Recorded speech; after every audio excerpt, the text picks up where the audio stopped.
سب سے پہلا ٹاسک تو یہی ہے کہ آپ کو ہسٹری سے ریلیٹڈ جو سائنسز ہے اس کو سرچ کرنا ہے اور ان میں سے کسی بھی ایک کو ڈیفائن کریں، کسی بھی ایک کی تفصیل بیان کر دیں کہ یہ کس طرح سے ہسٹری سے ریلیٹڈ ہے۔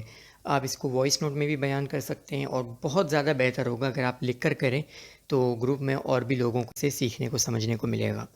دوسرا کام جو میں آپ کو بتانا چاہوں گا وہ یہ ہے، آپ لوگوں کے لیے اسائنمنٹ کے ایک بڑی مشہور کتاب ہے، اردو زبان میں بھی اس کا ترجمہ ہے، مقدمہ ابن خلدون۔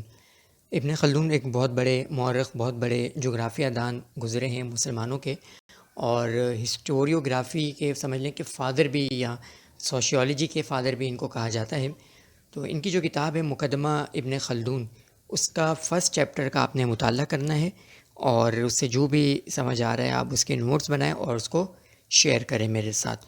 میرا ارادہ تھا کہ ہم کچھ ہسٹری کے بارے میں بھی پڑھیں، اور ہسٹری کی جو تقسیم کی جاتی ہے اس کے بارے میں بھی پڑھیں، لیکن وقت ویسے ہی بہت زیادہ ہو گیا۔